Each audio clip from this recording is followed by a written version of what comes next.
Badhuya ng Samar. Sweetilyn Vlog, Cooking Vlog.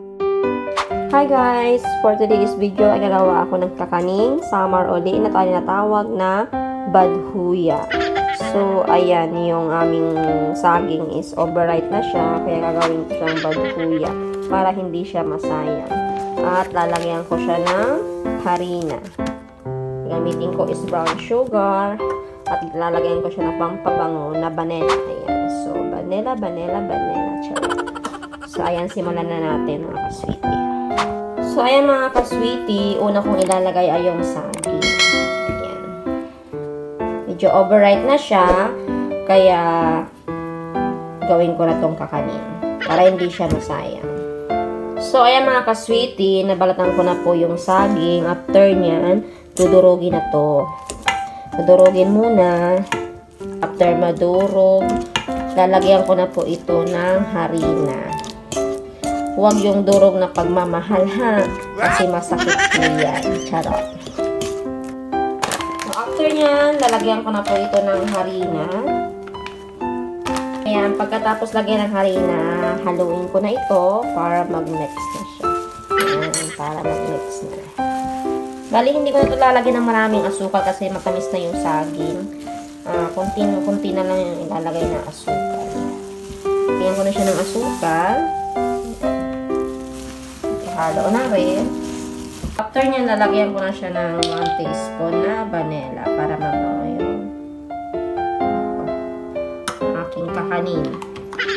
Hindi ko na siya nilagyan ng tubig kasi basa na yung saging. At saka magtutunaw pa yung asukal.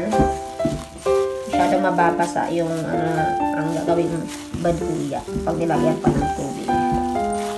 Ayan. So, mas more yung saging dito kaya pwede pa siyang lagyan ng harina. So, ayan. Nilagyan ko po siya uli ng harina kasi basa pa siya.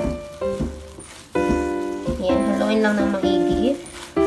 Ayan na mga ka-sweetie. Nahalo ko na po siya. At ready ko na po siyang iprito. Ayan. Simulan na natin.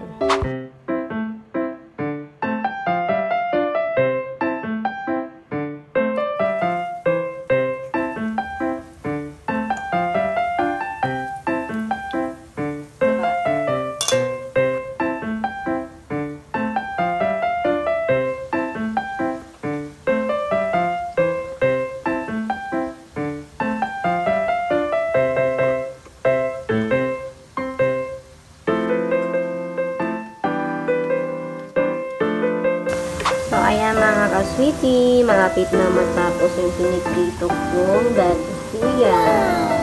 Ayan, nakatakam na si Sweetilyn. So, ayan na mga ka-sweetie, mainit-init, luto na ang badhuya ni Sweetilyn. Ayan. So, ang sarap nito kasi maraming saging, matamis. Ayan.